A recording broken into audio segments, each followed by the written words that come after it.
papelito con toda la presentación de Mercedes, ya lo gasté hoy a la mañana, ¿no?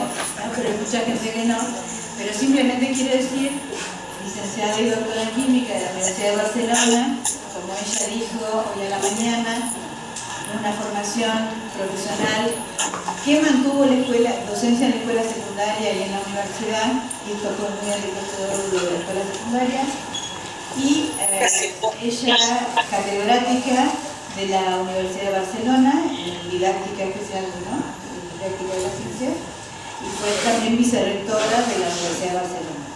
O sea que Mercé escaló todas las posiciones que uno puede tener, pero eso no es solo eso, sino que ha formado un montón de gente, y hoy tuvimos a la mañana y ahora a la tarde en la mesa redonda el placer de compartir con otros colegas, sus discípulos, estas experiencias latinoamericanas surgidas del autónomo y de la mano de Mercé. De otra gente en otro lado. Aquí los derivados de Mercé. Bueno, así que los dejo con Mercé y disfruten. Bueno, buenas tardes. Vamos a ver, ¿es este pecado? A ver, espera, deja que pueda ver eso. Bien. La propuesta que les hago ahora de trabajar juntos y pensar sobre este tema del MOO, dándole vuelta al concepto del MOO. Como verán, de alguna manera el meollo de mi explicación, o sea, mi objetivo o la duda o la pregunta que a mí me mueve es, digamos, cómo en química se trabaja lo micro, lo pequeño, el átomo. Esto me parece que requiere una reflexión, y es lo que les propongo ahora. Entonces, ¿por qué hablamos ahora de MOL? Evidentemente hay problemas con este concepto, lo dice la gente. Es decir, por ejemplo, se ha de enseñar en secundaria obligatoria o es demasiado difícil, se enseña más adelante. Hay un problema porque la bibliografía en didáctica de las ciencias muestra que no se comprende bien esta magnitud. Entonces, si se dice que el mol es la magnitud fundamental de la unidad de la magnitud fundamental de la química y no se entiende bien, entonces quiere decir que algo muy importante de la química se nos pasa por alto. Por tanto, no puede ser que la unidad fundamental de la química se nos escape. Entonces yo digo aquí, algunas ideas para empezar, digo, la curiosa desaparición de la química en la escuela básica, no sé si es curiosa o no, pero en realidad da que pensar. El hecho de que en general se considera que la química es demasiado difícil para la escuela básica. Y el caso que se dé siempre será después de la biología. Y esto me parece que es equivocado, porque la biología es más difícil que la química. Entonces, aquí también falla alguna cosa. Y realmente, en la escuela básica, en algunas que yo conozco, realmente no hay química. Ha desaparecido la química de la formación básica. Esto es muy grave porque ¿cómo pueden entender los niños una cosa como la función clorofílica, que sí que se les explica, por ejemplo, si no tienen un concepto de química? Es imposible, no pueden entender absolutamente nada. Y lo mismo si no se les enseña los conceptos básicos de física. Entonces, en cambio, pueden estudiar minerales y pueden estudiar geología y si no saben, bueno, muchas otras cosas, ¿no? Y la flotación y todo esto, pero se hace de una manera descriptiva, imponiendo, bueno, pues, entidades determinadas, pero que realmente no se puede entender. Y digo después la curiosa evolución del concepto de mol. Esto ya es quizá un poco exagerado, digo, de un mol sin átomos a unos átomos sin mol. Bueno, esto voy a justificarlo un poco a lo largo de la conferencia y veremos si estamos de acuerdo. Entonces, también otra de las ideas, digamos, fundamentales y de partida sería la voluntad de tener una química para todos. Es decir, lo que ahora me preocupa mucho es precisamente esta falta de química en los niveles básicos, que me parece que es realmente un inconveniente, que ya acostumbramos a los niños de pequeños a no entender una serie de cosas, porque les escamoteamos las disciplinas que les permitirían entenderla. Y entonces estamos estamos en esta batalla. Decimos que todo es química, por ejemplo, que la química está por todas partes, pero en cambio decimos, no, un biólogo dice, no, yo no sé química, yo soy biólogo. Yo he encontrado esto en clases de formación de profesores que dicen, tú tienes que explicar el cambio químico, yo no explico el cambio químico, yo soy biólogo. ¿Cómo puede ser? ¿No? ¿Cómo puede ser que haya esta Entonces, es lo que digo, si vamos siguiendo con esto, nos conformamos que acostumbramos a las personas a no entender nada. Pero claro, la química que tenemos que enseñar en la primaria tampoco puede ser, digamos, un sucedáneo o una simplificación de la química que enseñamos en la facultad. Ha de ser una cosa distinta. Una cosa distinta que es muy difícil pensar qué. Es muy complicado. Porque, si es una cosa distinta, quiere decir que la hemos inventado. Inventar nunca es sencillo. Y bueno, me parece interesante que realmente pensemos que esta afirmación de una ciencia para todos, en este caso una química para todos, es una desiderata que detrás lleva un compromiso de mucha investigación, no de poca, de mucha. Porque efectivamente, tal como se explica habitualmente la química y la física, realmente no son para primaria. Ahora, si decimos que sí que debe haber una química primaria, ha de ser una química diferente. Entonces, digamos, bueno, pues empecemos de nuevo. Vamos a pensar la química de los niveles obligatorios sin pensar en la química de los niveles superiores, sino pensar realmente un chico, chica, un niño, niña que están empezando a conocer el mundo de las ciencias, digamos, el mundo físico que les rodea, cómo podemos introducirles e inculturarlos, digamos, en la química en este caso. En principio, lo más importante de la química es que, primero, se ha de interesar por los materiales. Me interesan los materiales, tocarlos, ver que son iguales, diferentes. Si no hay este interés por ver el mundo de los materiales, darse cuenta que son diferentes. ¿Sí? ¿Más cerquita? Ahí. Sí, ahora. Bueno. Entonces, la sorpresa ante las interacciones entre materiales, que son entre materiales, hay interacción, y con otros no hay interacción. Es decir, no todo interacciona con todo. Por ejemplo, darse cuenta de que la interacción entre materiales que provoca un cambio en los materiales es una cosa sorprendente. Es una cosa sorprendente, que no se explica sin mal, diciendo, no, es que los átomos se reorganizan. ¿Y esto qué significa? ¿No? O sea, la sorpresa de esta interacción. Y la valentía de imaginar lo subyacente. Esto es muy propio de la química y de otras ciencias, y esto requiere imaginación, porque a lo mejor esto no existe, esto subyacente que yo imagino. Y no pasa nada. Y no pasa nada, porque realmente me lo imagino y me ayuda a entender lo que veo a mi alrededor. Bueno, pues un poco justificar esto mismo que hemos dicho, ¿no? Ya hemos dicho, ¿no? Bueno, tanto decimos, a veces podemos pensar que la química en primaria y en la enseñanza obligatoria no existe porque la química ha muerto de éxito, de tan bonito que es su lenguaje, de tan preciosas que son las explicaciones. Las pone en primer lugar. Y claro, esto no hay quien lo entienda, porque si pensamos cómo han salido estos lenguajes, ha sido después de un itinerario muy largo, muy difícil. Entonces nos parece que las palabras llevan ya en ellas mismas el poder de transformar la mente. En parte sí que el lenguaje transforma la mente, pero, claro, ha de ser que realmente, haya una conexión con algo. Por tanto, poner una fórmula y poder escribir la función clorofílica con fórmulas no quiere decir que se entienda.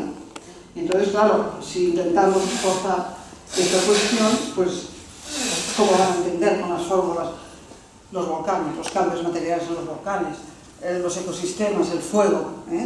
Todo eso, con las fórmulas, es difícil entenderlo o ver que realmente qué estamos queriendo decir. Por tanto, hay un problema didáctico. De alguna manera, parece ser que los alumnos no pueden imaginar una química sin forma, es decir, a la larga las fórmulas las necesitan, pero las fórmulas son unas moléculas del mundo, algo que está en el mundo, pero no saben qué hacer con ellas porque está absolutamente desconectado del mundo. Entonces, la idea sería, vamos a pensar primero en los cambios del mundo y después pensaremos en las moléculas y los átomos. Y en este caso, la historia de la química a mí me ha ayudado, ¿eh? Y en general, somos unos cuantos que creemos que la historia de la química, la historia de las ciencias, ayuda a ver qué itinerario se siguió antes de llegar a estas magníficas fórmulas, para ver cuáles son realmente los escollos y las dificultades. Esto que decimos, pensemos primero en el cambio y después en las moléculas, es lo que llamamos el modelo cambio químico. Es decir, no tomar la teoría atómica como modelo fundamental en la química, sino tomar el propio cambio químico como modelo, o sea, los cambios químicos que llegamos a interpretar y de alguna forma a teorizar, sirvan ellos mismos de modelo para otros cambios. O sea que el propio cambio el que modelizamos. Y vamos ahora a los átomos y de aquí vamos a ir al móvil, ¿eh? Bueno, aquí les pongo un poco unas cosas que hago con mis alumnos. Es decir, si damos esta colección de canicas o de tornillos o lo que sea para decir, a ver, esto figúrate que son átomos. ¿Cómo escogerías? Pues el átomo de hidrógeno y el átomo de oxígeno, por ejemplo, ¿no? Bueno, muy raramente me dicen, no, es que necesito una balanza para hacer esto. Entonces yo escogeré un átomo de hidrógeno, aquel tornillo que pese menos que todo lo que tengo aquí. Y el átomo de oxígeno, el que pese 8 veces más. O bueno, 16 veces más. ¿Vale? Nunca me dicen, me falta una balanza. Esto quiere decir que nos imaginamos los átomos como unas partículas reales, pero que no pensamos que la idea del átomo es la interacción química vista desde un punto de vista cuantitativo. Y esto, bueno, me parece importante porque el tema de la cuantificación, de lo cuantitativo en las ciencias, es sumamente importante. Y es tan importante, ha sido tan importante en la gestación de las entidades científicas que nos olvidamos de que estas entidades científicas son matemáticas. En realidad son relaciones matemáticas, a las cuales damos un nombre y a partir de este momento las imaginamos como cosas. Bien, yo no digo que las cosas no existan, después ya lo veremos, pero en realidad la idea fundamental, digamos, sería esta la que me gustaría. Claro, es interesante pensar esta cuestión, que la interacción química no se produce gramo a gramo, se produce en unas proporciones muy raras. Por tanto, hemos de tener una escala para medir las masas que interaccionan, pensando que interaccionan. Esto es lo fundamental, no la cantidad de materia o una cosa, sino la interacción. Esta va a ser la palabra clave, digamos, en mi discusión sobre el móvil, que estamos hablando de interacciones, no de partículas que se cuentan. Eso no tiene demasiada, bueno, puede tener un interés, pero bueno, pues ya veremos. Pero decir, bueno, dame un molde de caramelos. Bueno, me interesa un molde de caramelos si tengo un molde de niños. Ahora, si tengo, digamos, 100 moldes de niños y un molde de caramelos, no me va bien, pero si tengo 100 moldes de caramelos y un molde de niños, tampoco. ¿Entienden? O sea, que el molde no es para contar, sino para contar cosas que interaccionan y que tienen sentido que interaccionen. En este sentido. Aquí tenemos estas representaciones que tenemos aquí, que corresponden a experimentos que podemos hacer en las aulas, que veremos que en la propuesta que haré al final de un intento muy incipiente, muy burdo, etc., para intentar ver cómo vertebrar la ciencia para todos, la química para todos, alrededor de algunos fenómenos, que aquí pues, mis colegas que hemos trabajado juntos pues, han aportado muchas ideas, pues serían este par de ejemplos. Por ejemplo, tenemos hierro que está quemando, que sería lo que está aquí en la balanza, que todos saben que la sorpresa es que aumenta la masa, ¿no? Aumenta la masa. Bueno, a partir de esta idea, pues bien, podemos sacar muchísimas conclusiones. Y la otra cuestión es la electrólisis del agua, que es sorprendente por muchas razones. Se obtiene hidrógeno que pesa menos que el oxígeno, pero ocupa el doble de volumen. Bien raro. Si pensamos la reacción al revés, cabría decir que los volúmenes de sustancias que reaccionan lo hacen en proporciones de números enteros. Esto es fantástico. Pitágoras saltaría de alegría en su tumba. Estaría entusiasmado por este tema. Y me parece que realmente esta es la cuestión. Entonces, átomos y moléculas, por tanto, hablar de átomos y de moléculas es una cosa muy seria a lo largo de la historia de la ciencia. Porque ya saben que, bueno, de Demócrito y Aristóteles, la discusión de si realmente habían átomos o no habían átomos, y tenemos a Pitágoras que dice que el mundo natural está hecho de números, ¿no? Bueno, el misterio del número entero y de que las relaciones sean en números enteros, esto es, bueno, en ciencia muy potente, muy potente. Y de aquí viene el invento de los átomos.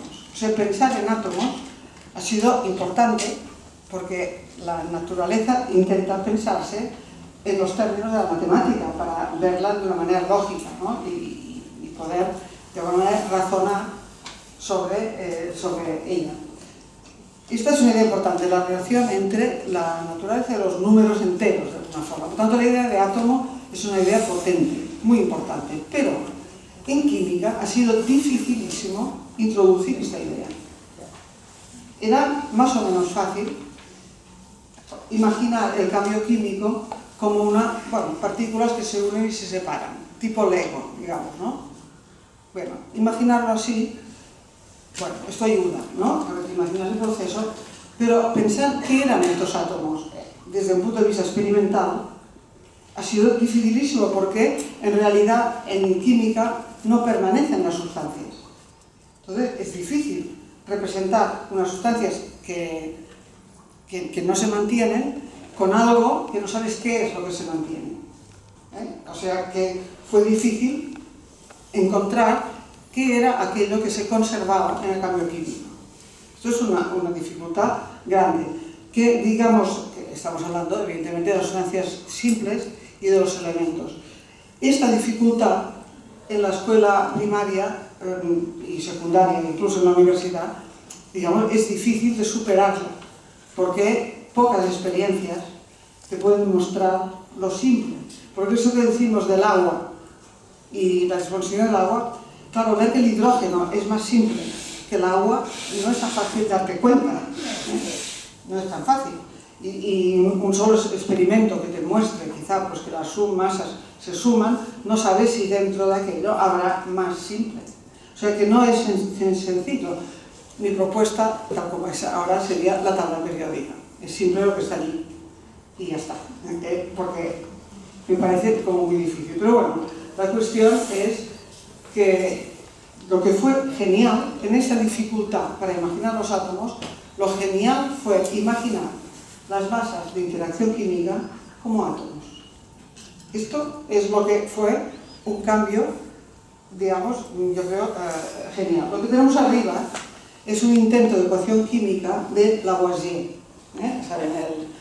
El químico que se esforzó en cuantificar la química. Y lo hizo lo primero estableciendo una ley que en nuestra propuesta de Química para Todos va por delante siempre. Es el punto de partida para pensar en química. La masa se conserva. Pues veremos cómo y por qué. Pero son dos cosas que ponemos por delante. Primero, que los materiales son diferentes. Darte cuenta de que en fin, me interesa que un metal no es como una piedra o como esto blandito que tengo aquí, que, ¿no?, que es diferente y que no reacciona, no cambia de la misma manera. Una piedra puede ser muy resistente al fuego, si pongo mi mano en el fuego, pues no lo es, no solo porque me duele, sino porque inmediatamente empezarán a pasar cosas, cosas que no le pasaban a la piedra. O sea, es darse cuenta que en el mundo en el que vivimos existen ese tipo de cambios. Esta es una cuestión. Y la segunda es aceptar que en el cambio químico las sustancias desaparecen, no se transforman, no, desaparecen. Y esto me parece que se ha de insistir, desaparecen. Cuando quemo madera, la madera ya no está en ningún lado. No está la madera, hay otras cosas. Esto es importante porque la reacción de la gente cuando dices esto, esto es muy difícil entenderlo. Bueno, vale, no sé si es difícil o no, pero no es difícil aceptar que la materia puede estar viva, que también es difícil. Pues bueno, no sé, todo es difícil si vas a mirar, ¿no? Pero en fin, esto es lo que hemos de esforzarnos en entender. Y finalmente, la tercera cuestión es decir que la masa se conserva. Esto también es rarísimo, pero bueno, puedes empezar a pensar en los cambios materiales a partir de estas premisas.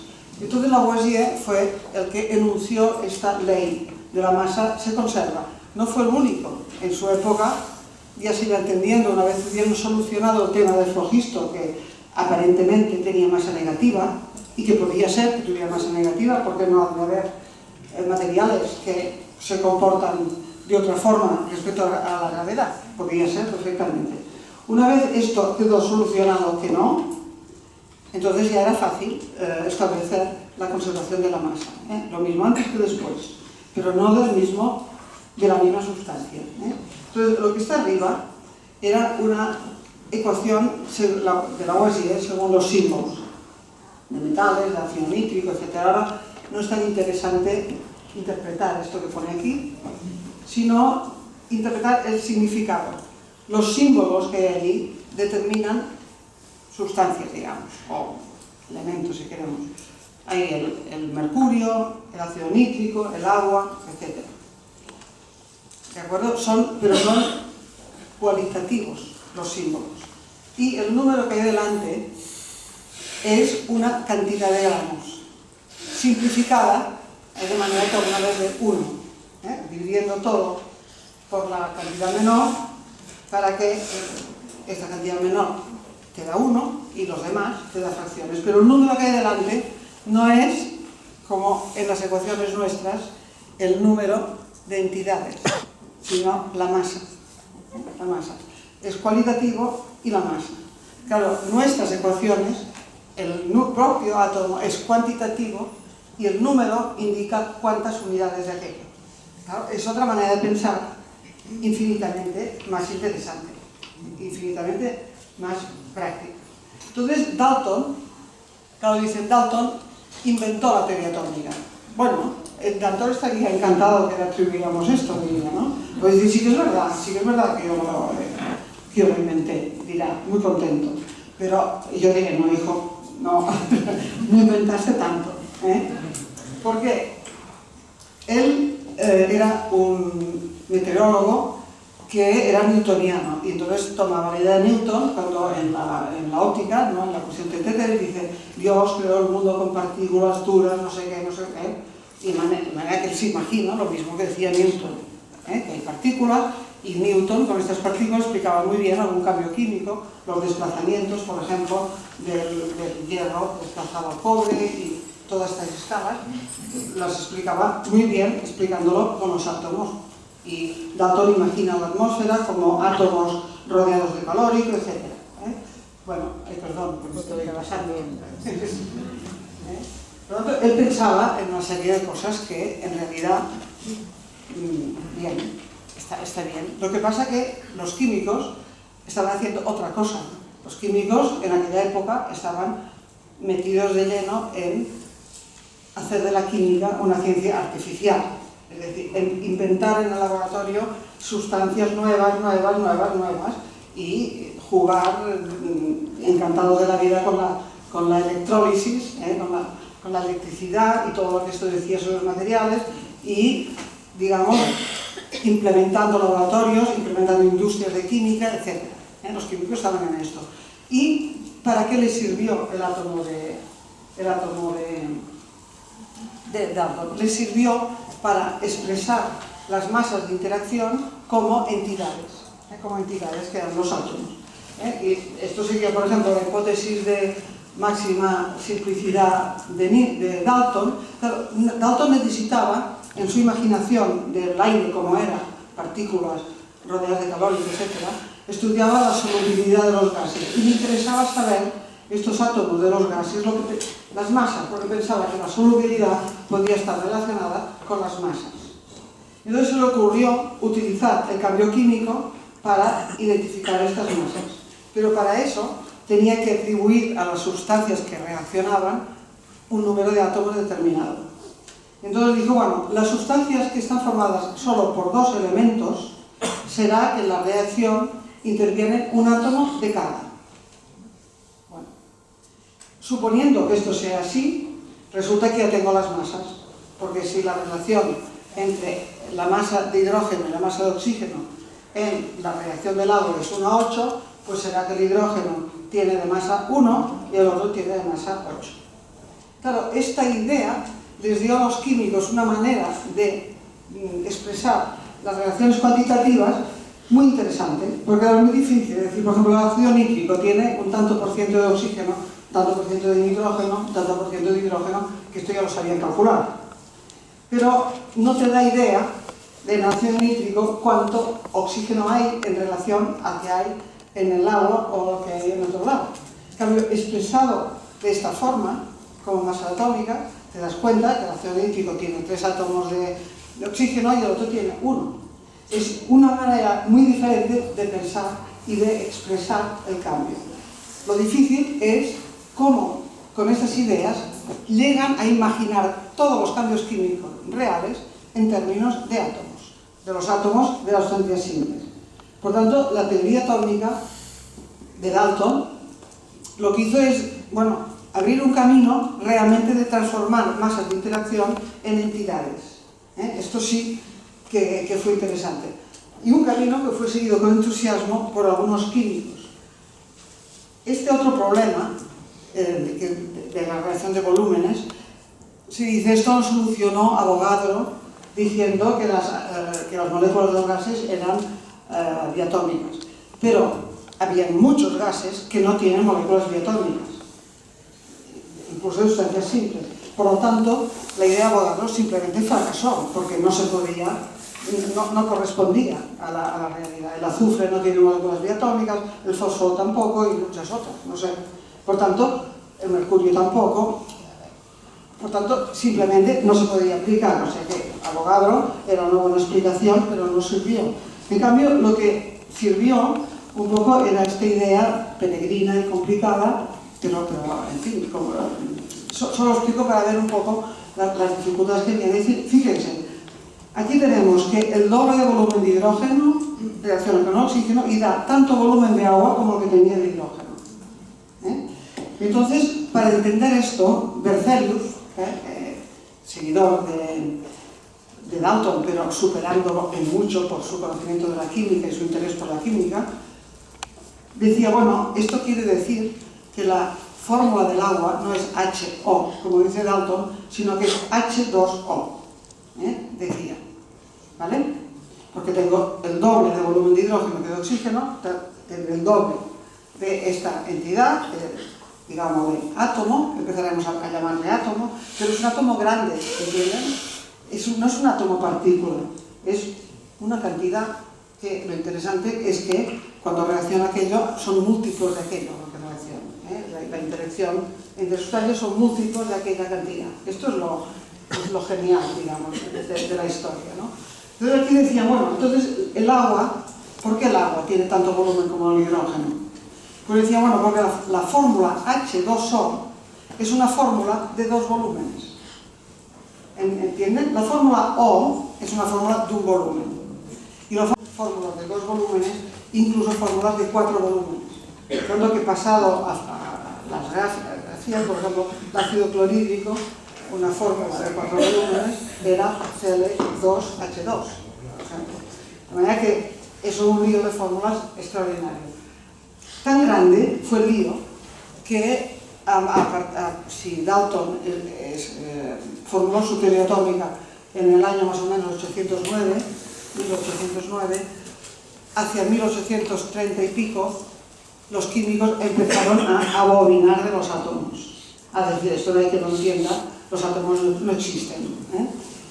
Estos átomos con los que los químicos trabajaban iban escribiendo sus fórmulas, porque fíjate, podemos decir, el átomo se identificaba un símbolo y con esto las proporciones de reacción daban fórmulas. Pero fijaros que el significado del símbolo es cuantitativo. Entonces estaban tan desesperados que empezaban a pensar que el átomo era un lío. No vamos a explicar todo lo que pasó porque es complejo. De hecho, aquí mismo he hablado alguna otra vez sobre este tema, ¿no? Simplemente es que viendo un poco la historia, pues vemos que hacia 1840 el desespero es total, pero hacia 1850 hay un cambio. Hay un cambio porque empieza... ¿Qué pasa? Simplemente es que los profesores antiguos se han muerto y ahora empieza a haber gente nueva, simplemente, que piensan de una manera diferente. ¿Quién se había muerto, digamos, más o menos? Pues estos grandes profesores, Dumas y Berzelius, Dumas en Francia, Berzelius en Alemania, en Suecia. Estos grandes profesores que tenían ya, que fueron los que inventaron los átomos, así en el sentido de utilizarlos en la química, pero que ya empezaban a desesperarse porque la cosa no les cuadraba. O sea, fíjense que una gran parte del problema venía por la química orgánica, porque claro, una cosa es la química inorgánica, donde de alguna forma las fórmulas son sencillas, más o menos, que la química orgánica, donde hay cantidad de isómeros y donde el análisis elemental no te orienta para saber exactamente cuál es la fórmula que corresponde a la parte, digamos, física que interviene en la reacción química. Es lo que no se conserva, pero es lo que interviene de esta forma, formando una unidad, ¿no? Que sería la molécula, podríamos imaginar así. Claro, fue la química orgánica lo que enredó, y cuanto más química orgánica más sustancias se obtenían, mayor era el lío. Cuando empezó a verse que, por ejemplo, el hidrógeno era sustituido por cloro en una sustancia orgánica y no pasaba nada, esto ya era, el pobre Berzelius se murió del susto, porque para él cada átomo tenía una carga determinada, positiva o negativa. Entonces, que en lugar del hidrógeno lo utilizaban el cloro, esto era impensable. Y el pobre Berzelius, con mucha imaginación, iba dando arreglos. Total, que el lío era muy grande. Estos señores, pues como eran mayores, se murieron antes que los que venían a continuación, que son sus discípulos, que tuvieron que aguantarlos en vida todavía. Y como que hacían cambios, lo pasaron fatal. Lo pasaron fatal porque sus ideas de imaginar el lenguaje de una manera no tan realista, sino más clasificatoria, organizadora, más convencionalista, digamos, chocaba de frente con el realismo que imaginaban sus profesores. Y bueno, el señor el Laurent, uno de los dos, pues murió en la miseria. Podríamos hacer aquí una ópera, digamos, de estas tan tristes, ¿no? De un poco lo que pensó. Él imaginaba ya la sustancia, no tanto los átomos individuales con su característica positiva o negativa de electricidad, sino estructuras donde la situación del átomo en la estructura podía ser diversa y le daba características diversas, se podía sustituir o no, y no pasaba nada, o destruía toda la estructura según donde estaba. Esto es fantástico leyendo estos trabajos, porque claro, entonces no tenían nuestras fórmulas, no tenían nada, estaban inventando esto. Y esto es lo que es inventar, lo que es fantástico. Entonces, bueno, resulta que se murieron finalmente estos profesores y apareció otra gente, que serían estos. Y estos ya eran gente que imaginaban las fórmulas para representar una visión racional de lo que estaba pasando, no tanto la realidad de lo que pasaba, sino aquello que permitía interpretar lo que pasaba. Y aquí tenemos a Kekulé, por ejemplo, con sus fórmulas de benceno, que todo el mundo sabe, pero yo quería fijarme un momento en esto, que es como el agua, la fórmula del agua, les dio la clave para representar fórmulas orgánicas. Lo digo porque en la propuesta que les voy a hacer después sobre los ejes de la química escolar, el agua es muy importante porque lo ha sido muchísimo en la historia de la química. La electrólisis del agua fue la bomba, fue la bomba, porque el agua era un elemento. Entonces, la electrólisis del agua fue una revelación impresionante, impresionante. Esto uno, pero después el agua ha sido también la que ha estructurado las fórmulas. ¿Veis cómo la fórmula de agua entendida así, ahora sustituyendo hidrógenos van saliendo éteres, van saliendo alcoholes, etc. Y esto dio la idea también de otras moléculas simples, como sería el amoníaco y finalmente el metano. Entonces, cuando el metano, los hidrógenos fueron sustituidos por radicales orgánicos, entonces aparece la concatenación del carbono. Esto ya es la bomba. Esto ya permitió entender, pero fíjense cómo la teoría atómica iba sosteniendo este pensamiento, pero nadie creía que los átomos fueran reales. Algunos sí, algunos no. Pero estaba a discusión. Pero no importaba. ¿Entienden? La idea de átomo es evidente que es imaginar la estructura, pero no necesariamente tienen que ser unas partículas. Y menos, déjenme decirlo, la partícula del número de Avogadro, que es una barbaridad. Menos aún, podrían imaginar partículas, pero nunca una cosa tan rara como esta. Bueno, total, se van haciendo fórmulas y al final parece que sean reales, ¿no? que el mundo sea exactamente de esta forma. Son maneras de representar el cambio, maneras de representar... Esto, la misma imagen que había puesto al principio, aquí parece que Kekulé ve la molécula. ¿Qué va? Kekulé se inventa la molécula. No arbitrariamente, no, evidentemente, pero en este momento estaba Kolbe, por ejemplo, todos lo conocemos, la síntesis de Kolbe, que el pobre hombre se ponía de los nervios cuando veía a esta gente joven escribiendo la química sin que tuviera ninguna relación con el CO, el agua, el CO2, ¿no? Él pensaba que en la molécula tenía que haber pues la parte del CO, la parte del metano, es decir, los reactivos de alguna manera tenían que estar allí, de alguna forma, ¿no? En fin, esta idea tan imaginativa, tan convencional, pues no le gustaba para nada. Y tenemos Bohr, el conciliador, este estaba entre los dos. Él fue el abanderado de los átomos, el que definió la atomicidad o valencia, el que, digamos, se puso en este... Bueno, total. Esto no podemos ahora continuar mucho, pero hemos de pensar que la historia continúa, viene la química física, Arrhenius con los iones, y, en fin, podemos decir que a partir de 1860 se acepta una lista unificada de masas atómicas y muchas maneras de calcularlas, se acepta esto, pero del átomo real ni idea, ni idea. Es decir, cuando decía que aceptamos la teoría atómica, lo que aceptamos son las masas atómicas y no masas equivalentes. No masas equivalentes, sino la idea del átomo como una unidad, no simplemente el equivalente. Esto quería decir que eras atomista, pero que fuera un átomo real, bueno, esto tampoco importaba tanto. Entonces, cuando Cannizzaro es capaz de hacer esta lista, es que acepta otra vez a la física como algo que va a decir algo a la química. Todos estos años, la química no quería ni oír hablar de física. La química es diferente de la física y tiene sus propias leyes, tiene sus propios... y es verdad, hasta cierto punto, ¿no? Es verdad. Pero en este momento, por ejemplo, el hecho de las capacidades caloríficas de los gases, a presión constante, volumen constante, diferentes si eran sustancias simples o compuestas, se ve que es diferente y entonces empieza a ver, bueno, esto de las moléculas debe ser que va en serio, ¿no? Y por tanto fue posible, de alguna manera, llegar a acuerdos gracias a la física. Y a partir de entonces empieza lo que se llama la química física, otra rama de la química, no solo la química orgánica, la química inorgánica, sino la química física.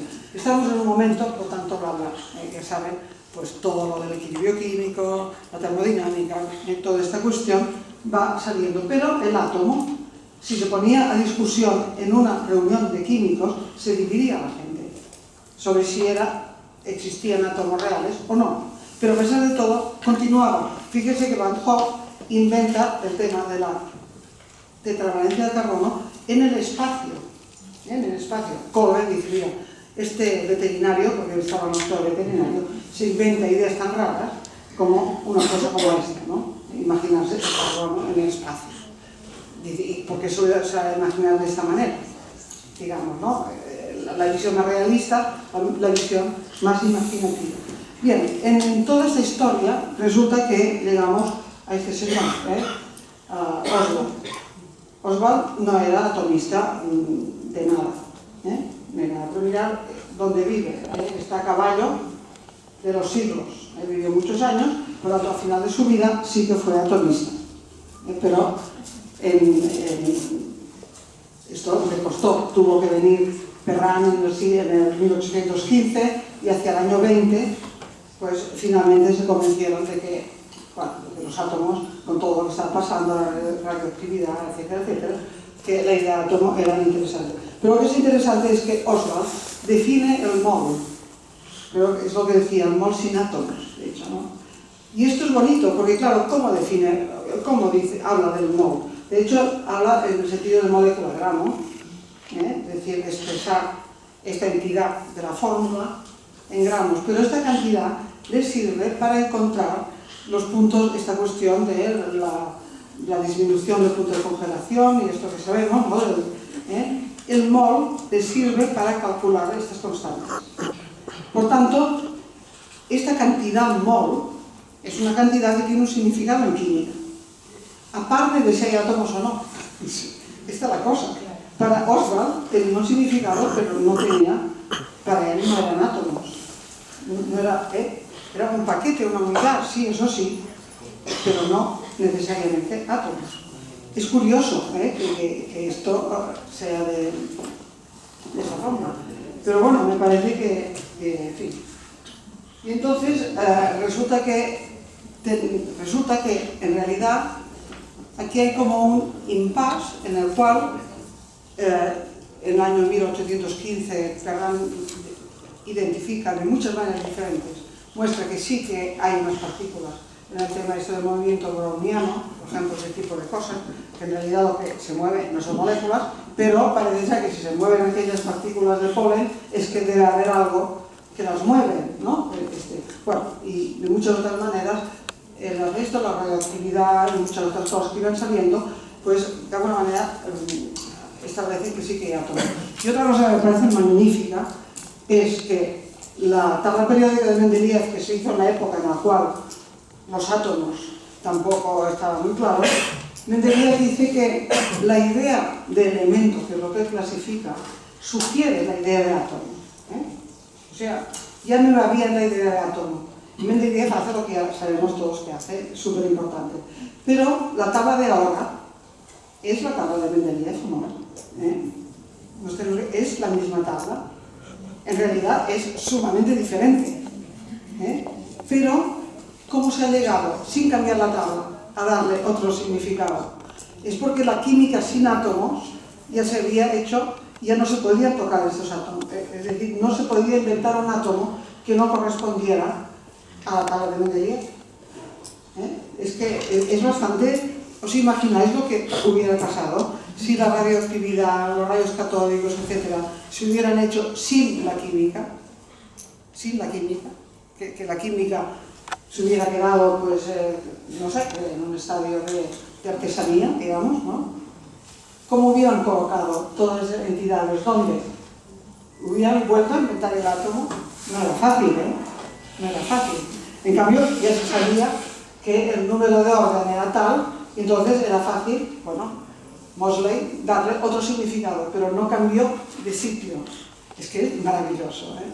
Es maravilloso, digamos, todo lo que fue, digamos, viniendo en este sentido, ¿no? A mí me parece que... ¿Dónde está esto? Espera, estábamos aquí. Bueno, entonces resulta que en todo este tiempo que va pasando, evidentemente, bueno, los cálculos de disminución del punto de congelación cerebral se hacen tal como los hacía Osborn, ¿eh? Pero ya saben, se hablaba de equivalentes también, se hablaba de moles, de equivalentes, de valencias, una serie de cosas, pero hasta 1960 aproximadamente no se tomó el toro por los cuernos, que se llama, ¿no? Es decir, a ver, estamos hablando de una magnitud diferente, una magnitud que es la cantidad de sustancia que es propia de la química, que no es la cantidad de materia simplemente, o la cantidad de materia inerte, podríamos decir, o lo que fuera. Es otra cosa, es una magnitud que tiene que ver con la interacción química, y su unidad, el mol, es su unidad, y se establece que esta va a ser una nueva magnitud fundamental, y una nueva magnitud y una nueva unidad, el mol. Y esto es aproximadamente hacia el año 1960. En 1971, en un congreso de pesos y medidas, se establece finalmente la definición del mol, y en España es cuando en 1989, en el Boletín Oficial del Estado, se dice que se ha de utilizar el mol en química y no los equivalentes. Yo esto lo recuerdo, o sea que no hace tanto, bueno, hace mucho tiempo, pero bueno. Y entonces, claro, se define el mol de esta manera tan curiosa, ¿no? Es la cantidad de sustancia que contiene un número de partículas. ¿Dónde está la interacción química aquí? Ha desaparecido. Ya no hay. Es que con un número de partículas que es 6,02, bueno, hay, me parece que detrás del 2 hay 7 números más y una incertidumbre de 3 por 10 a la menos 7, más o menos, pero claro, hasta 23 quedan bastantes números, bastantes números.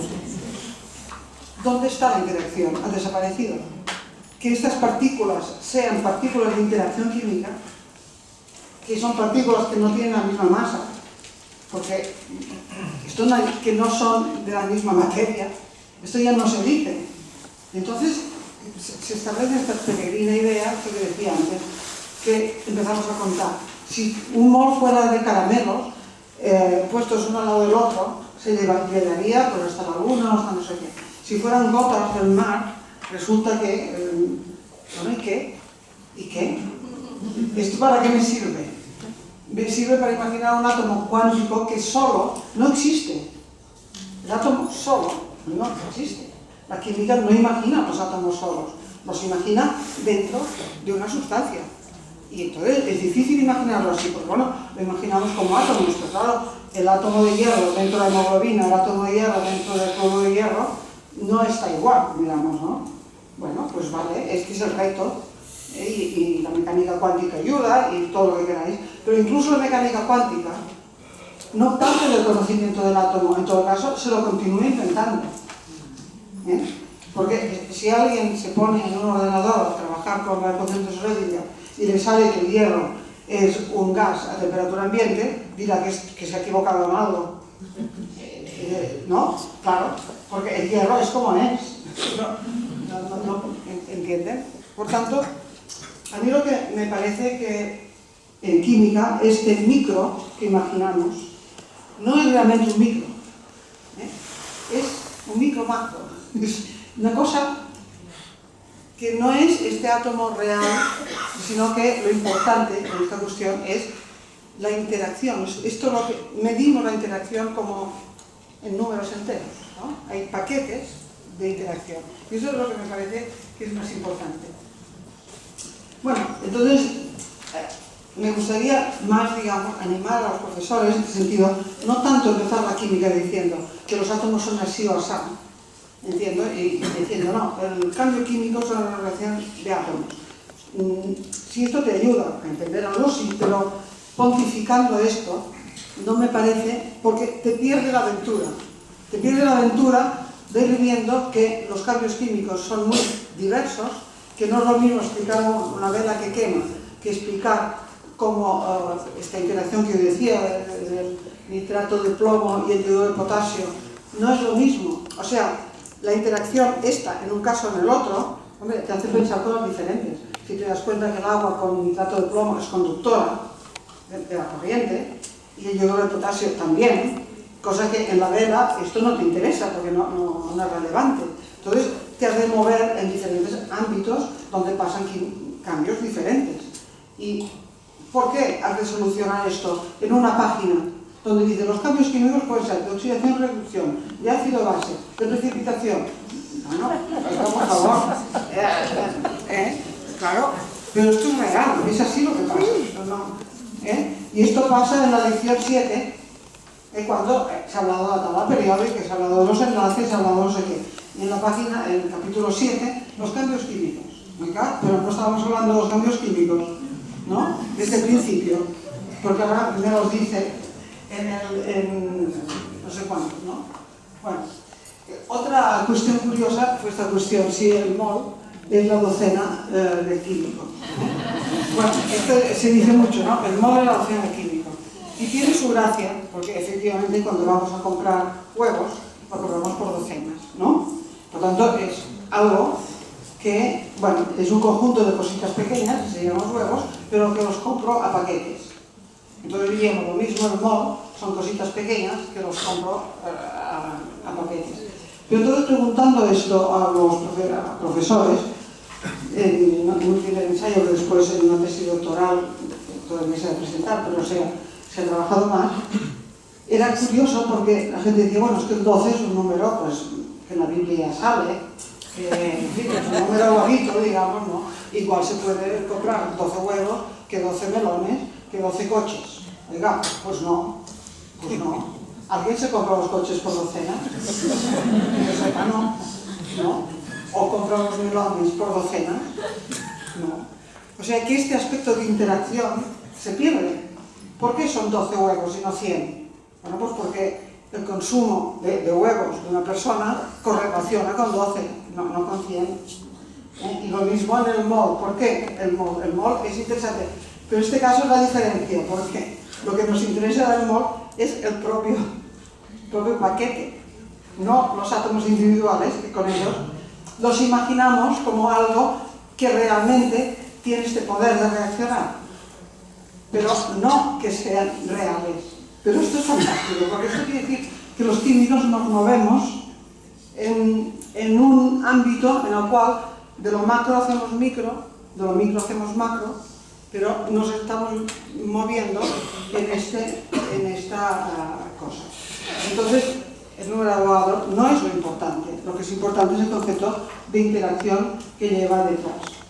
Bueno, ahora yo veo ya que es muy tarde y lo podemos dejar aquí porque ya ha pasado casi una hora y por tanto lo que vendría ahora sería un poco la propuesta de esto que decíamos de la química escolar y cómo se podría vertebrar estas cuestiones. Pero yo creo que es más interesante que pueda haber, digamos, discusión.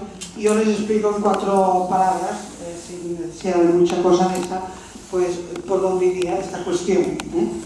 Esto sería, la idea sería imaginar cambios químicos que son ejemplares, de alguna manera, y a partir de estos cambios ir desarrollando las ideas fundamentales.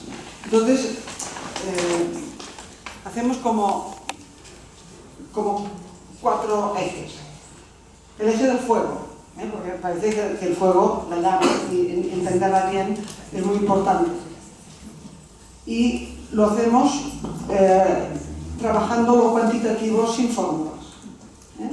O sea, en el sentido de decir, tengo una vela que pesa tanto, la tengo encendida 4 horas y después pesa tanto. es una cosa imaginativa, no real, digamos, recojo los gases que me salen y pesan tanto. Eso quiere decir que la diferencia entre lo que pesan los gases y lo que pesaba la masa que ha perdido la vela es el peso de oxígeno. Esto es lo que, claro, no cuadra. Hay menos masa antes que después. Por tanto, falta algo. Pues este algo es el propio número ya me dice que tenía oxígeno, porque recuerda la conservación de la masa. Entonces digo, los gases, el frío y se condensa agua. Puedo decir, los gases tienen CO2 y agua. Condenso y me pesa tanto. Tanto es la cantidad de agua que tenía y la cantidad de CO2 que me queda. En fin, trabajando de esta manera llegas a una composición centesimal de la parafina. La cuestión es ver que el cálculo de química no necesariamente viene de la mano de tener previamente una fórmula. Y la verdad es que presentando este ejercicio a gente licenciada que se venían a formar en profesores, estaban absolutamente perdidos. Si no tenían fórmula, no tenían ecuación, los números no sabían manejarlos, digamos, ¿no? Y esto es curioso, o sea, que el fuego es una línea, pensar cuantitativamente, sin fórmulas, eso es importante. La incandescencia también parece algo interesante. Esto serían los gases que no se ven, o sea, esto sería un paquete. Otro paquete importante es el agua, muy importante, la conductividad y todo lo que va asociado con iones, que no es lo mismo que lo que va asociado a combustiones, etcétera, etcétera. Entonces, otro eje importante es la tabla periódica. La tabla periódica nos sirve para formalizar lo que significa el átomo desde el punto de vista cuantitativo, lo que significan, por ejemplo, las regularidades, que hay unos juegos para ver, y sobre todo, una idea a la cual estamos bastante satisfechos, que es contrastar la tabla de los elementos y la tabla de las sustancias simples. Diciendo que no es lo mismo, pero dándonos cuenta de que las tablas de las sustancias simples hay solo 3 tipos de estructuras. Solo 3. Que son los metales, que son la mayoría, los diamantes, que están en un sitio, bueno, las estructuras estas grandes y diamantinas, y los gases y líquidos, que están en otro rinconcito. Esto nos da entrada a los enlaces, a hablar de los enlaces. Claro que dirán, falta uno. Pues esto es muy interesante, que cuando pensamos en sustancias compuestas aparece una estructura más. Lógicamente, porque los iones necesitan 2 átomos diferentes. Y esta introducción del enlace así, pues ha dado bastante de sí, digamos. O sea, utilizamos la tabla periódica para estructurar un poco, formalizar cosas de química. Y finalmente el cuarto paquete es la cocina, digamos, ¿no? O sea, podríamos decir, los alimentos, esta materia de los seres vivos, que claro, todo lo que comemos estaba vivo antes. O sea que lo que pensamos sobre los alimentos lo pensamos sobre la materia viva, de alguna manera. O sea, materia orgánica, podríamos decir, ¿no? De alguna forma. Pero claro, tomado desde la cocina, que es fácil, digamos, intervenir en este sentido. Bueno, simplemente, estos son los ejes que nos sirven para organizar esta química, digamos, para todos que vamos buscando. Entonces la idea de MOL sale cuando hablamos de la tabla periódica. Ya sé que esto dicho de esta manera es difícil bueno, faltaría aquí mucha explicación, pero bueno, si la quieren, pues esto forma parte de un proyecto que hacemos en la Generalitat, que está subvencionado, o sea, el convenio de la Generalitat y nuestro departamento, que es un proyecto curricular para la enseñanza obligatoria de los 12 a los 15 años. Y bueno, pues estamos probando y en fin, esto sería más largo hablar de esta cuestión. Yo creo que lo mejor es que podamos, digamos, comentar, a ver si ustedes comparten mi admiración por el MOL, pero no por el número de abogado. El número de abogado no me gusta. El abogado estaría sorprendidísimo de que le dieran este número, de que hubieran este número. Esto sería el proyecto, el logo del proyecto, y después había un arriendo, no sé qué, todo esto. Esta es la tabla, que es simple, la tabla de los elementos, las estructuras estas que decimos, estructuras, y las reflexiones finales que eran un poco eso, ¿no? Bien, pues muchas gracias por la atención.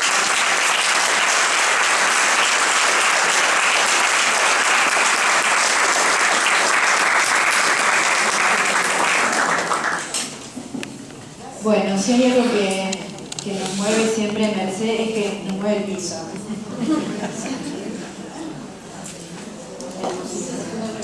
Bueno, preguntas, comentarios. Tenemos tiempo los físicos aquí a ver si están.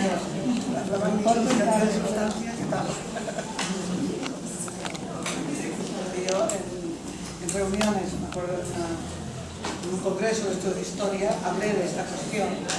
Los físicos me decían que no existía esta magnitud. Ay, perdón, te doy. Que no existía esta magnitud. No había sustancial y en físicos hay que me decían que no existía. Que era tontería, que era un número de cosas y por lo tanto, esto que era una tontería, ¿no? Bueno, sí, acá hay una pregunta. Una reflexión es que, quiero decir, Merced nos pasó 2 siglos así, en media hora, pero personalmente nunca termino de entender bien.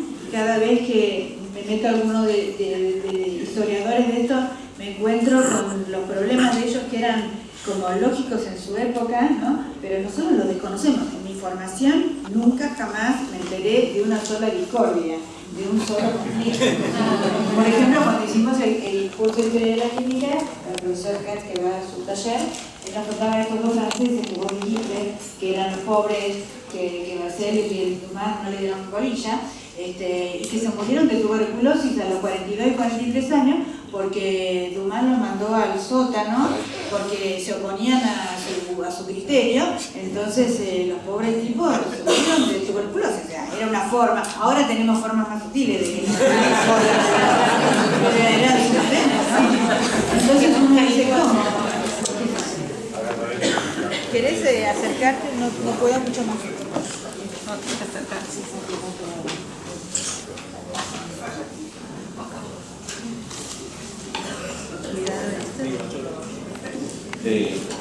Buenas tardes. Un comentario que puede dar inicio a una pregunta que me gustaría que me respondiera. La presentación ha hecho énfasis en el MOL y su historia. Me parece muy adecuado poder rescatar la historia de la química, cosa que a veces olvidamos. Pero digamos, hacer una síntesis de su presentación, que la encontré muy buena y adecuada, creo que una cosa que podría ayudar es establecer la diferencia entre el significante y el significado.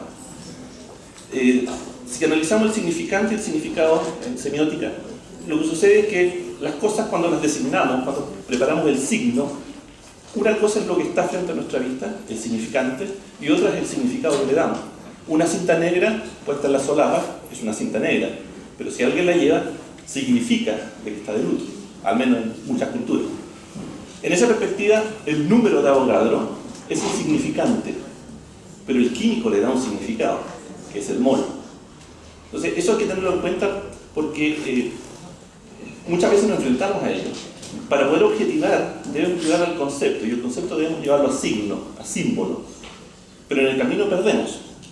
Lo importante es no perder lo esencial. En ese sentido me parece muy bien que se refuerce esta idea. Primero, recibir su comentario respecto al planteamiento que le estoy haciendo, le puede plantear de esa manera. Segundo, sí, me parece que hay que poner atención sobre la insistencia en el átomo como tal. Efectivamente, en la naturaleza, aparte de lo que hace el noble, aunque sabemos que a temperaturas muy bajas pueden existir interacciones Van der Waals que pueden dar origen a moléculas Van der Waals muy inestables, lo que hace el noble vendría a tener la identidad de átomo.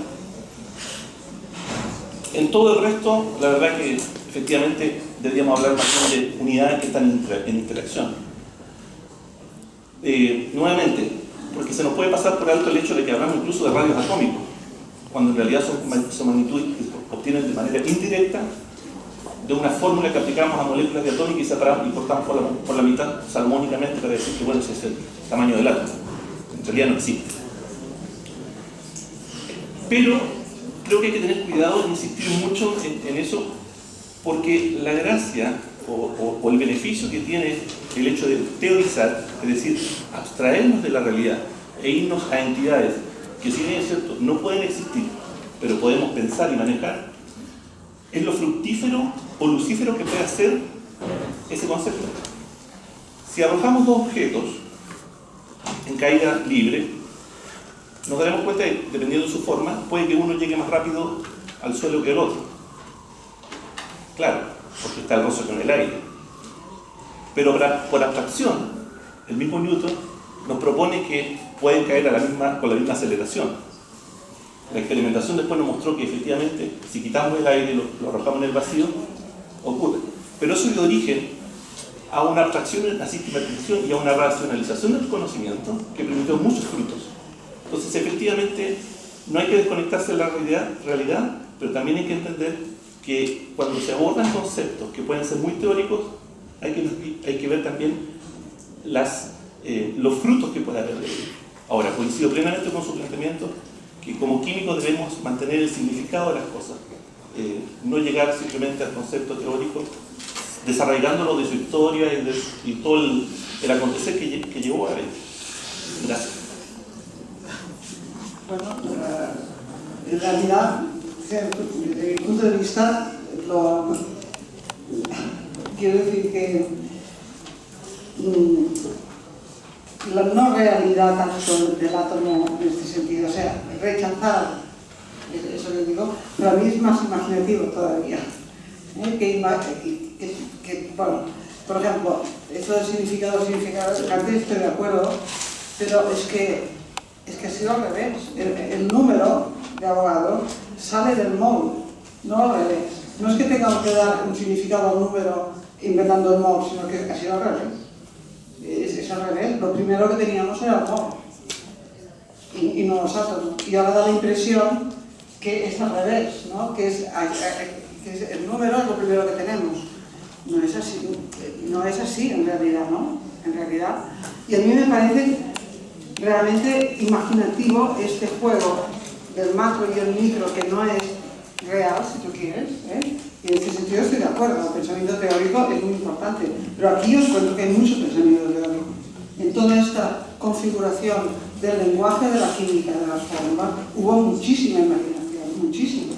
Y en cambio ahora, partiendo del átomo como si fuera una realidad de la cual se deduce todo, según cómo se explique, es menos imaginativo, es menos, estás apelando menos a la abstracción, porque te lo dan como una cuestión que se deduce una cosa de la otra. O sea que, bueno, tendríamos que ver exactamente cómo se hace. Y no estoy en contra de que se explique el átomo de hidrógeno, por ejemplo, no estoy en contra, en absoluto.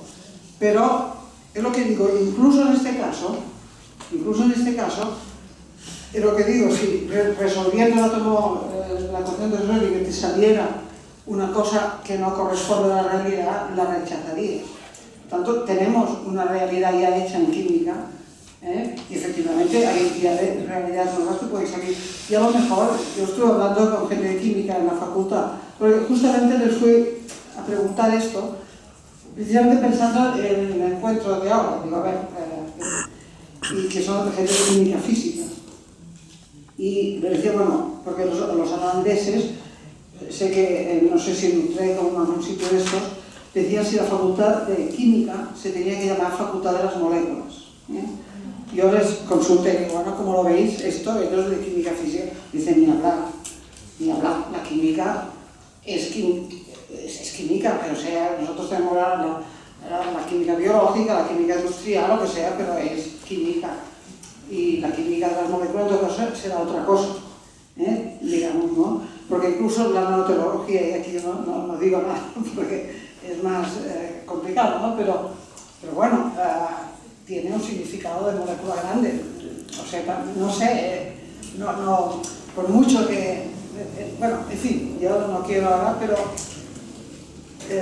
que no, la química de las moléculas quizá aparecerá y será otra cosa, otra disciplina que está saliendo, igual que están haciendo la biología artificial, digamos, ¿no? De modificación de seres vivos y todo este tipo de cosas. Están saliendo disciplinas nuevas, pero la disciplina de química continúa teniendo este reto, digamos, en lo macro, ¿no? Bueno, en este juego de macro-micro, ¿no? En esta cuestión, y abiertos a que cada vez más entendamos la cuestión de lo cuántico. Y los átomos, claro, los átomos de argón, o los átomos, eso que dicen, los átomos más abundantes del mundo, son los de los gases nobles, porque son los únicos, digamos, que están separados.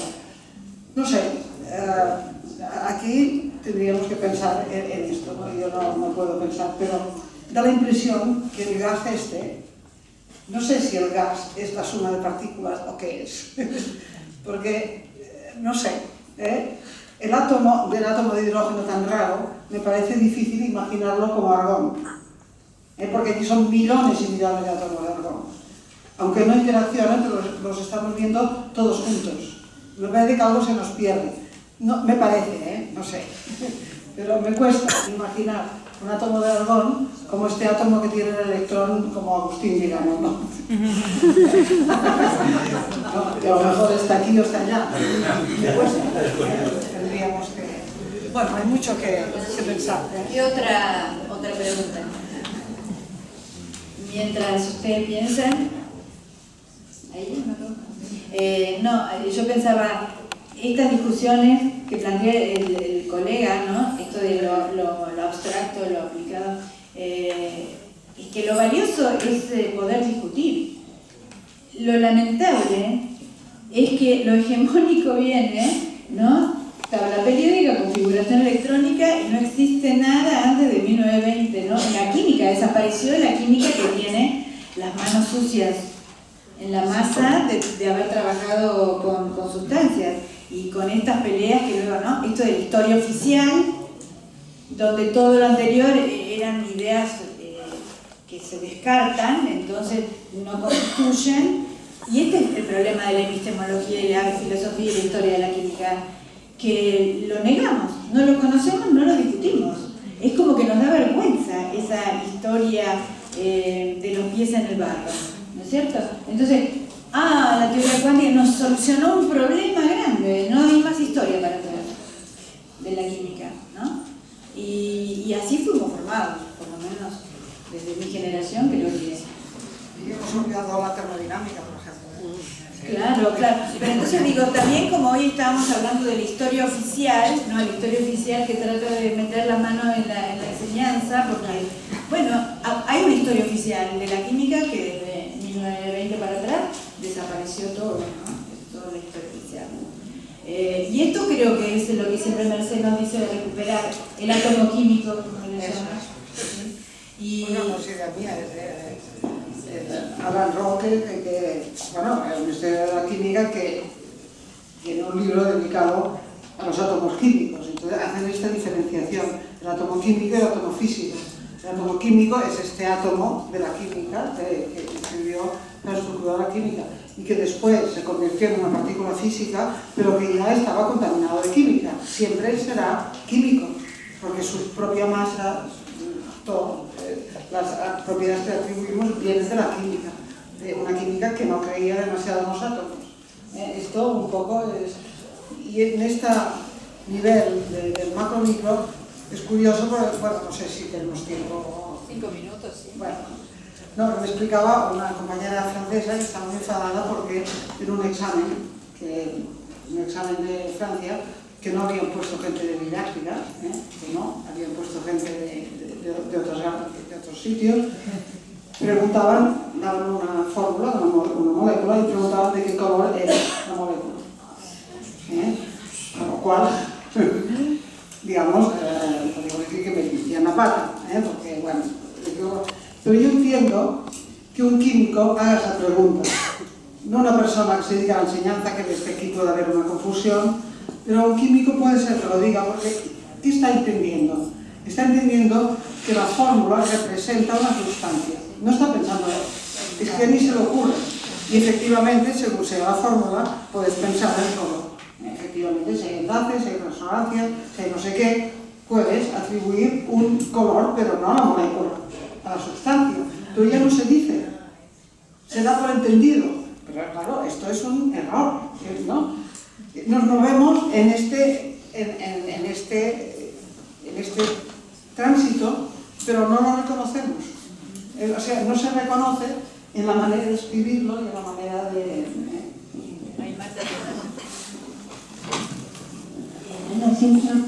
Soy Marta Bulli, de acá de Capital.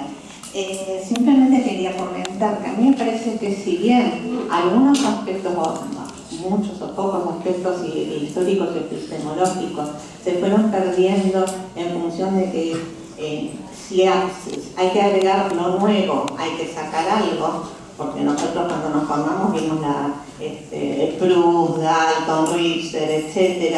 Y bueno, pero claro, no vimos Schrödinger porque en nuestra época no estaba. Digamos, en muchos profesorados existió esa formación en manos de Recoder, por ejemplo, del doctor Recoder, acá en Ciudad.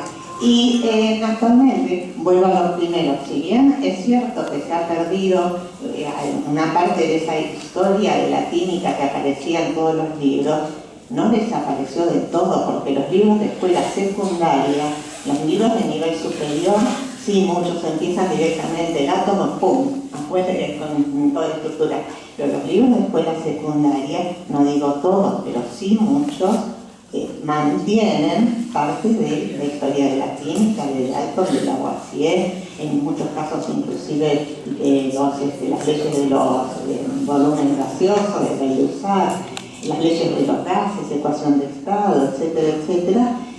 Bueno, esos digamos, menos que hace 50 años, porque hay otros temas que no estaban hace 50 años.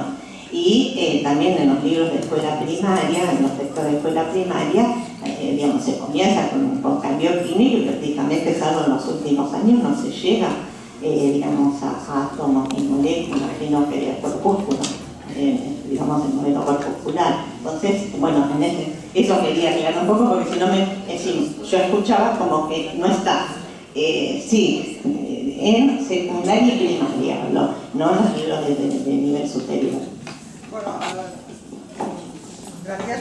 Bueno, efectivamente, a ver, aquí también hay un tema importante dentro de la didáctica, que es puede haber historia, pero que de hecho te lleve a lo mismo, es decir, empezar por el átomo. Decía, ha pasado esto, pero es que Dalton inventó la teoría atómica en base a las leyes de la química. No es eso.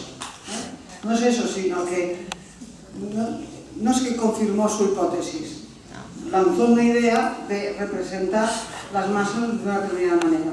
Y hasta llegar a la teoría atómica fue mucho más. Pero lo que quiero decir es que en didáctica no quiere, yo creo, ¿no?, que hemos estado pensando sobre esto, el grupito, ¿no?, en general, la idea es que la historia te inspira. Te da idea de dónde están las dificultades, pero no necesariamente quiere decir que hay que explicar la historia para decir, llegar a lo mismo. Existen los átomos y a partir de aquí lo explicamos todo como átomos, ¿no? Sino es un poco más sutil, digamos, es un poco más elaborado, lo que ahora deberíamos, me parece, pensar en cuanto a la historia, ¿no? Es que te inspira. Efectivamente, tal como dijo usted, pues es imposible explicarlo todo, ¿no? Pero es encontrar el momento en el cual pues puedes darme una pincelada de historia pero también, sobre todo nosotros, tomar la idea de qué es lo importante. Y en la teoría particulada también es complicado no perder de vista, digamos, que una cosa es la teoría cinético-molecular, que efectivamente lo que digo aquí ya todos lo sabemos, ¿no? Pero simplemente es porque son cosas que pasan en la escuela. Y aplicar más o menos el mismo modelo en la química, que vuelven a ser partículas que se juntan y se separan tanto en el cambio de fase como en la química, y es completamente diferente. No, eso no entendí. Sí, porque tú puedes hablar. El otro día hicimos una conferencia y hicimos representar a la gente la disolución del azúcar en agua. Bueno, disolución. Eran activos, estaban agrupaditas, tenían agua, las separaban. Bueno, era para la gente primaria y este tipo de cosas lo hacen con los niños. Y después hicimos un cambio químico y les decíamos, ¿podéis representar esto? Decían, sí, porque mira, yo seré. Pues no. Con el mismo código no puede representar el cambio químico. Hace cambiar de código porque si tú te transformas en otra cosa, ¿cómo lo representas? Entonces, por tanto, a ver, todo es complicadito, ¿no? O sea que lo que tenemos entre manos no es fácil. Y esto es lo que decía el colega, el significado y el significado. Si no usas código para una cosa y tienes que cambiarlo para otro significado. Si no, y por otra parte, esto a veces se encuentra en el séptimo grado en los libros, la unión metálica, el mar de electrones entre núcleos. Claro, pero digo, esto que Merced, que hemos aprendido con Merced, que es el tema de la modelización. O sea que la historia nos lleva a qué modelos generaban estos personajes para explicar fenómenos. Entonces, si nosotros no pensamos que el modelo es para explicar un fenómeno, ¿de qué le sirve al pibe que le diga la metáfora del mar de electrones? O sea, esta es la reflexión epistemológica que hemos aprendido con Merced. No podés desenganchar la historia, aunque no la conocemos, pero la historia está muy ligada a la epistemología y a la filosofía de la química. Y entonces eso es otra disciplina, pero bueno, tenemos talleres aquí Álvaro va a dar, ¿no es cierto? Tenemos muchos aportes de esto que se vino desarrollando gracias a Merced, más o menos desde hace 30 años, 40 años. 30 años. Última pregunta.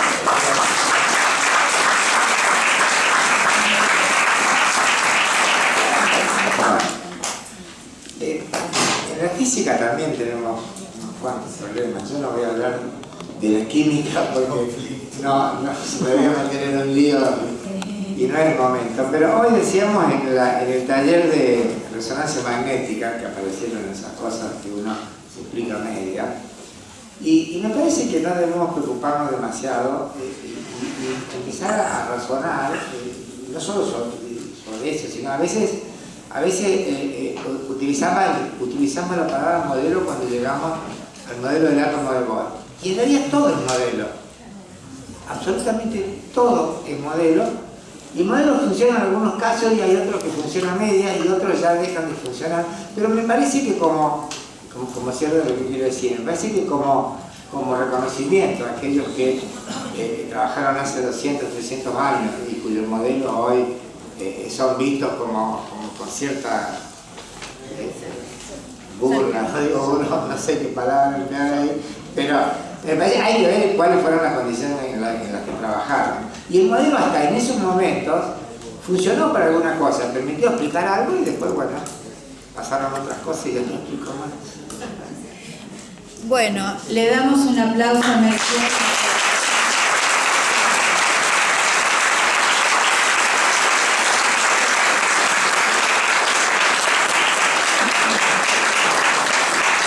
Porque ella ha dicho que le gustan los libros porque pesa como 2 kilos de química y civilización y lo tiene que llevar en avión. Claro.